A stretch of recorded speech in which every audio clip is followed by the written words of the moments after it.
and roll the credits. Minecraft. I'm gonna try and read these in a different voice. A different voice. Alright, come on, can you load a little bit faster? Because I may just have to skip you. You know what? Alright, I'm just gonna read it. I see the player you mean. Mon Soccer 123? Yes. Take care. It has reached a higher level now. It can read our thoughts. That doesn't matter. It thinks we are part of the game. I like this player. It played well. It did not give up. It is reading our thoughts as though they were words on a screen. I see what they did there. This is how it chooses to imagine many things when it is deep in the dream of a game. Words make a wonderful interface, very flexible and as terrifying than staring at the reality behind the screen. Dun dun dun! They used to hear voices before players could read. Back in the days when those who did not play called the players witches and warlocks, and players dreamed they flew through the air on sticks powered by demons. What did this player dream? This player dreamed of sunlight and trees, of fire and water. It dreamed it created. It dreamed it destroyed. It dreamed it hunted and was hunted. It dreamed of shelter. The original interface. 1,000,000 years old and it still works. But what true structure did this player create in the reality behind the screen? It worked with millions of others to sculpt the true world in a form, in a fold of the blah blah, and creating blah blah blah blah blah blah blah blah. It cannot read that thought. No, it does not yet achieve the highest level that it must achieve from the long dream of life, not the short dream of a game. Does it know that we love it? That the universe is kind? Sometimes, through the noise of its thoughts, it hears the universe, yes. But there are times it is sad. In the long dream, it creates worlds that have no summer, and it shivers under a black sun, and it takes its sad creation for reality. To cure it of sorrow would destroy it. The sorrow is part of its own private task. We cannot interfere. Sometimes when they are deep in dreams, I want to tell them they are building true worlds in reality. Sometimes I want to tell them that of their importance to the universe. Sometimes when they have not made a true connection in a while, I want to help them to speak the word they fear. It has read our thoughts. Sometimes I do not care. Sometimes I wish to tell them that world you take for truth is merely blah and blah. I wish to tell them that they are blah and the blah.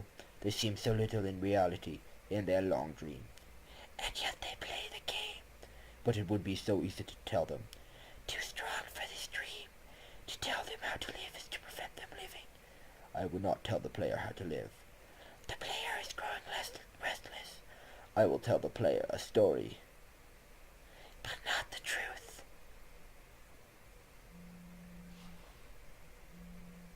No, the story that contains the truth safely in a cage of words, not the naked truth that can burn over any distance. Give it a body again. Yes, player. Use its name. Mon Soccer 123, player of games. Good. Take breath now. Take another. Feel air in your lungs. Let your limbs return. Yes, move your fingers. Have a body again. Under gravity and air. Respawn in the long dream. There you are, your body touching the universe again at every point. As though you were separate things. As though we were separate things. Who are we? Once we were called the spirit of the mountain. Father, Son, Mother Moon. Ancestral spirits, animal spirits, jinn, ghosts, the green man, then gods, demons, angels, poltergeists, aliens, extraterrestrials, leptons, quarks. The words change, we do not change. We are the universe. We are everything you think isn't you. You are looking at us now, through your skin and your eyes. And why does the universe touch your skin and throw light on you? To see you, player. To know you, to be known. I shall tell you the story. Once upon a time there was a player. The player was you, Mind Soccer 123.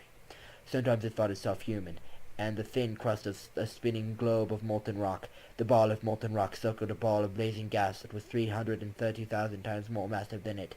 They were so far apart that the light took 8 minutes to cross the gap. The light was in formation from a star. It could burn your skin from 150 kilometers away.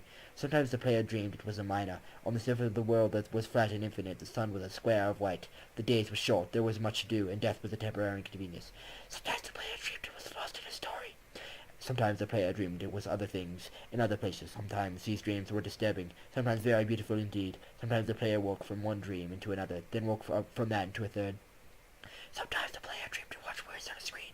Let's go back. The atoms of the player were scattered in the grass, in the rivers, in the air, in the ground. A woman gathered the atoms. She drank and ate and inhaled. And the woman assembled the body, the player in her body. And the player woke from the warm, dark world of his mother's body into the long dream. The player with a new story, never told before, written in letters of DNA. And the player with a new program, never run before, generated by a source code 1 billion years old. And the player was a new human, never alive before, made from nothing but milk and love. You are the player, the story, the program, the human, made from nothing but milk and love. Let's go further back. The 7 billion atoms of the player's body was created long before this game, in the heart of a star. So the player, too, is information from a star, and the player moves through a story which is a forest of information planted by a man named Julian, on a flat infinite world created by a man called Marcus that exists inside a small private world created by the player, who inhabits a universe created by... Shush! Sometimes the player created a small private world that was all soft and warm and simple. Sometimes hard and cold and complicated. Sometimes it built a model of the universe in its head, flakes of energy moving through vast empty spaces. Sometimes it called those flakes electrons and protons. Sometimes it called them planets and stars. Sometimes it was believed it was in a universe that was made of energy that was made of offs and ons, zeros and ones, lines of code. Sometimes it believed it was playing a game. Sometimes it believed it was reading words on a screen. You are the player reading words. Shush, sometimes the player read lines of code on a screen, decoded them into words, decoded words into meaning, decoded meaning into feelings, emotions, theories, ideas, and the player started to breathe faster and deeper, and realized it was alive. It was alive. Those 1,000 deaths had not been real. The player was alive. You are alive. And the player believed the universe had spoken to it through the sunlight that came through the shuffling of leaves of the summer trees.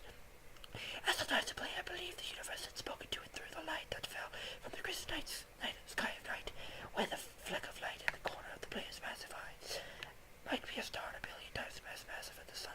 But all his plans took plasma in order to be visible for a moment. Then the player, walking on with the far side of the universe, suddenly smelling food almost at the familiar door, about to dream again.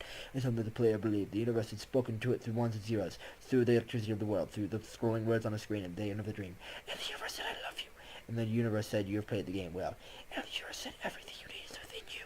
And the universe said, you are stronger than you know. And the universe said, you are the daylight. And the universe said, you are the night. And the universe said, the darkness you fight is within you. And the universe said, the light you seek is within you. And the universe said, you are not alone. And the universe said, you are not separate from every other thing. And the universe said, you are the universe tasting itself, talking to itself, reading its own code. And the universe said, I love you because you are love. And the game was over, and the player woke up from a dream, and the player began a new dream, and the player dreamed again, dreamed better, and the player was the universe, and the player was love. You are the player. Wake up.